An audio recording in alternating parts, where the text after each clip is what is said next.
ঠিকই শুনিছে আপোনালোকে এতিয়া বাংলাদেশ সীমান্তত পহৰা দিব বিষাক্ত সাপ আৰু ঘৰিয়ালেও বিএছএফৰ জোৱানৰ সমান্তৰালকৈ এনে ধৰণৰ বিষাক্ত সাপ আৰু ঘৰিয়ালে নদী পথত পহৰা দিয়াৰ এটা বিশেষ আঁচনিৰ কথা বা বিশেষ পৰিকল্পনাৰ কথা গম পোৱা গৈছে নমস্কাৰ স্বাগতম ষ্টুডিঅ'ত মই প্ৰাঞ্জল আচলতে বিএছএফৰ আভ্যন্তৰীণ সূত্ৰৰ পৰা এই খবৰটো পোৱা গৈছে শুনিবলৈ অলপ আচৰিত অলপ নহয় বহুতেই আচৰিত কিন্তু সেইটো এতিয়া কৰা হ'ব কাৰণ আমি জানো সীমান্তৰ যিবোৰ নদী অংশত আচলতে ভৌগোলিক কাৰণত কাইটিয়া তাৰৰ বেৰ দিয়াটো অসম্ভৱ সেই স্থানবোৰতেই এতিয়া এনেধৰণৰ এক ব্যৱস্থা গ্ৰহণ কৰা হৈছে আমি জানো যে যি সীমান্ত আছে সেই সীমান্তৰ নদী পথত কাইটিয়া তাৰৰ বেৰ দিয়াটো অসম্ভৱ আৰু যাৰ ফলত অনুপ্ৰৱেশকাৰীৰ সংখ্যা দিনক দিনে বাঢ়ি আছে সেই প্ৰাণবোৰেদি অথবা বিভিন্ন অবৈধ কাৰ্যকলাপ গৰুৰ সিন্ডিকেট বা তেনেধৰণৰ কাৰ্যকলাপবোৰ সেই পথেদি জলপথেদি ব্যাপক ৰূপত হৈ আছে ৰোধ কৰিব কেনেধৰণে বিএছএফে তাৰে এটা সূত্ৰ বিচাৰি উলিয়াইছে যে সেই অঞ্চলটোত এই বিষয়বস্তুবোৰৰ ওপৰত চকু দিবলৈ বিষাক্ত সাপ আৰু ঘৰিয়াল এইবোৰ হয়তো মুকলি কৰি দিয়া হ'ব সেই নদীপথত কিন্তু তাৰ কিছু পাৰ্শ্বক্ৰিয়াও থাকিব কাৰণ আশে-পাশে বহুত গাঁও আছে সেই বিষাক্ত সাপ আৰু ঘৰিয়ালবোৰে কেতিয়াবা নদীৰ পথেদি ওলাই গৈ সেই গাঁও বা যিকোনো মানুহকো আক্ৰমণৰ লক্ষ্য কৰি ল'ব পাৰে সেয়েহে পৰীক্ষা নিৰীক্ষা চলাই থকা হৈছে পৰ্যবেক্ষণ কৰি থকা হৈছে যে কিমান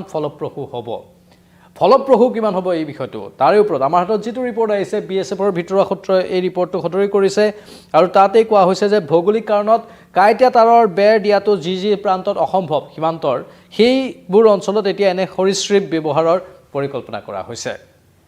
অৱশ্যে এই আঁচনি কাৰ্যকৰী কৰাৰ ক্ষেত্ৰত বহু প্ৰত্যাহ্বান আছে ইতিমধ্যে আমি কৈছোঁ প্ৰত্যাহ্বান কেনেধৰণৰ আহিব পাৰে প্ৰথম কথাটো হ'ল ইমান বৃহৎ পৰিমাণৰ সাপ আৰু ঘৰিয়াল ক'ৰ পৰা অনা হ'ব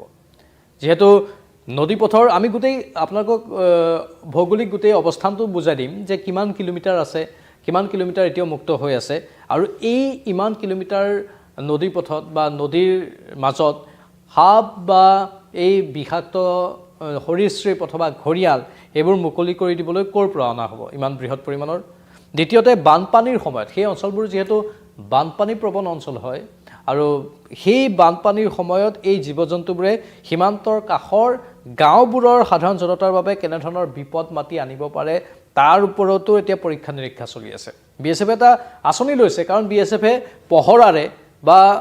এই নদীপথৰ সুৰক্ষা ব্যৱস্থা মানৱ সুৰক্ষা ব্যৱস্থাৰে গোটেইখিনি হয়তো কভাৰ কৰিব নোৱাৰে গোটেইখিনিক হয়তো সাঙুৰি ল'ব নোৱাৰে যাৰ ফলত এনেধৰণৰ এটা পৰিকল্পনাৰ কথা তেওঁলোকৰ মনলৈ আহিছে কিন্তু তাৰ পৰীক্ষা নিৰীক্ষা চলাই থকা হৈছে কাৰণ পাৰ্শ্বক্ৰিয়া বহুত আছে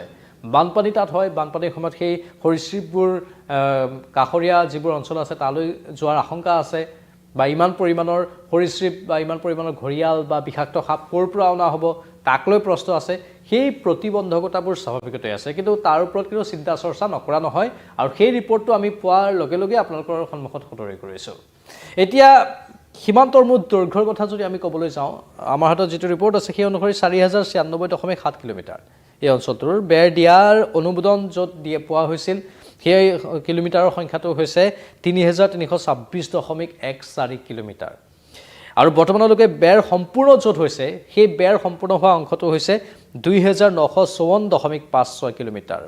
আৰু অৱশিষ্ট অংশ 371 কিলোমিটাৰ য'ত পহৰাৰ বাবে সৰীসৃপ ব্যৱহাৰৰ পৰিকল্পনা কৰিছে মানে 371 কিলোমিটাৰ সেই 371 কিলোমিটাৰে এতিয়া অলপ স্পৰ্শকাতৰ হৈ আছে সেই 371 কিলোমিটাৰে দিয়েই বাংলাদেশী অনুপ্ৰৱেশকাৰীয়ে ভাৰতত প্ৰৱেশ কৰাৰ কিছু তথ্য বিভিন্ন সময়ত পোৱা যায় আৰু সেই 371 কিলোমিটাৰতেই এই সৰীসৃপ ব্যৱহাৰ কৰাৰ পৰিকল্পনা গ্ৰহণ কৰা হৈছে কিন্তু স্বাভাৱিকতে 371 কিলোমিটাৰ কম নহয় ইয়াৰ পৰা শিৱসাগৰ হ'বগৈ যদি আমি পোনপটীয়াকৈ হিচাপ কৰোঁ গুৱাহাটীৰ পৰা শিৱসাগৰ হ'বগৈ ইমান দীঘল ইমান পৰিসৰৰ এটা অঞ্চল এই পৰিসৰৰ অঞ্চলটো 371 কিলোমিটাৰ য'ত এতিয়া সৰীসৃপ ব্যৱহাৰৰ পৰিকল্পনা গ্ৰহণ কৰা হৈছে সি যথেষ্ট প্ৰত্যাহ্বানমূলকো হ'ব যেনেধৰণে ভবা হৈছে পুনৰ কৈছোঁ সীমান্তৰ মুঠ দৈৰ্ঘ্য হৈছে 4096.7 কিলোমিটাৰ বেৰ দিয়াৰ অনুমোদন পোৱা হৈছে 3326.14 কিলোমিটাৰত বৰ্তমানলৈকে বেৰ সম্পূৰ্ণ হৈছে 2954.56 কিলোমিটাৰৰ আৰু অৱশিষ্ট অংশ 371 কিলোমিটাৰৰ য'ত পহৰাৰ বাবে সৰীসৃপ ব্যৱহাৰৰ কথা চিন্তা চৰ্চা কৰা হৈছে বিএছএফৰ ভিতৰৰ পৰা অহা খবৰ এইটো আৰু সূত্ৰই এই এই আঁচনিৰ কথা উল্লেখ কৰি কৈছে যে পৰীক্ষামূলক পৰ্যায়তহে আছে কেৱল ভৌতিক দেৱাল বা কাইটিয়া তাৰেই নহয় আগন্তুক সময়ত সীমান্ত সুৰক্ষাৰ বাবে অত্যাধুনিক প্ৰযুক্তিৰ লগতে প্ৰকৃতিৰ এনে সহায় লোৱাৰ বাবে চৰকাৰে বিশেষ গুৰুত্ব প্ৰদান কৰা বুলি খবৰ আহিছে আন যিবোৰ সুৰক্ষা ব্যৱস্থা আছে বিশেষকৈ প্ৰযুক্তিৰ সহায় সেই প্ৰযুক্তিৰ সহায়খিনিও অৱশ্যে লোৱা হ'ব পাৰে প্ৰযুক্তিৰ সহায়টো লোৱা হৈছে আৰু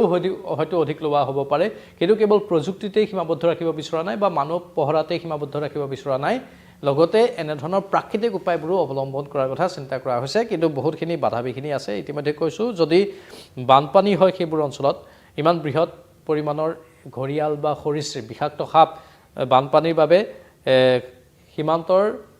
কাষৰ গাঁওবোৰৰ সাধাৰণ জনতাৰ বাবে হাৰাশাস্তিৰ কাৰক হ'ব পাৰে সেই বিষয়টোৰ ওপৰত চিন্তা চৰ্চা কৰা হৈছে আৰু এই বৃহৎ পৰিমাণৰ সৰীসৃপ ক'ৰ পৰা অনা হ'ব তাকে লৈ চিন্তা চৰ্চা কৰা হৈছে কিন্তু আমি সদায় কৈ থাকোঁ এটা কথা যে বাংলাদেশী অনুপ্ৰৱেশকাৰী ৰোধ হ'বই লাগিব তাৰ বাবে হয়তো এনেধৰণৰ কিছু প্ৰাকৃতিক উপায় ফলপ্ৰসূ হৈ যাবও পাৰে আৰু হয়তো অনুপ্ৰৱেশকাৰীক ৰোধিবলৈ এনেধৰণৰ কঠোৰ নিয়মেই বলবৎ হোৱাটো দৰকাৰ কাৰণ আমাৰ অসমখন অতি ভয়ংকৰ অৱস্থাত আছে আজি বছৰ বছৰ ধৰি যুগ যুগান্তৰৰ পৰা যিটো বিষয় সদায় উত্থাপন হৈ থাকে অবৈধ দখলকাৰী বা অবৈধ বেদখলকাৰী অথবা একাংশ বাংলাদেশী অনুপ্ৰৱেশকাৰী এই বিষয়বোৰক লৈ এই বাংলাদেশী বা বহিৰাষ্ট্ৰৰ যিবোৰ বেদখলকাৰী বা অনুপ্ৰৱেশকাৰী ভাৰতত সোমাই তেওঁলোকক প্ৰতিহত কৰাটো অৰ্থনৈতিক ক্ষেত্ৰতেই হওক বা আন ক্ষেত্ৰতেই হওক বৰ দৰকাৰী এই বিষয়টো অত্যন্ত স্পৰ্শকাতৰ বিষয় আৰু এই বিষয়টোৰ এটা সুবিচাৰ লাগে ইয়াৰ এক অধিক ক্ষিপ্ৰতাৰে সূক্ষ্ম দৃষ্টিৰে এই অনুপ্ৰৱেশকাৰীক বাধা দিয়াৰ ব্যৱস্থা লাগে আৰু তাৰ বাবে হয়তো এনেধৰণৰ ব্যৱস্থা গ্ৰহণ কৰা হ'ব পাৰে আৰু হয়তো তাৰ পাছত অনুপ্ৰৱেশকাৰী ভয়ত বিতত হৈ তাৰ পৰা হয়তো পলায়ন কৰিব পাৰে তেনেধৰণৰ এটা সম্ভাৱনা প্ৰকাশ কৰা হৈছে যিকি নহওক আমি সীমান্তৰ এই গোটেই ব্যৱস্থাটো অধিক কটকটীয়া হোৱাটোৱে বিচাৰোঁ যি পন্থাই নলওক কিয় মুঠতে সীমান্তদি ভাৰতত কোনো অনুপ্ৰৱেশকাৰী অথবা যিকোনো দুষ্ট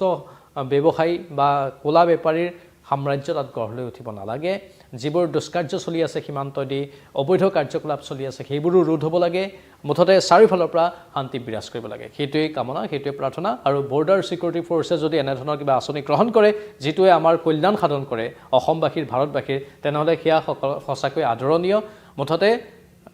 বাহিৰা শক্তিয়ে ভাৰতৰ ওপৰত বা অসমৰ ওপৰত চকু দিবলৈ সাহস কৰিব নালাগে এই ক্ষেত্ৰত আপোনালোকৰ মতামত কি কমেণ্ট বক্সত কমেণ্ট কৰি জনাব পৰৱৰ্তী সময়ত আকৌ আহিম লাইভত চাই থাকক নিউজ 18 অসম নৰ্থ ইষ্ট নমস্কাৰ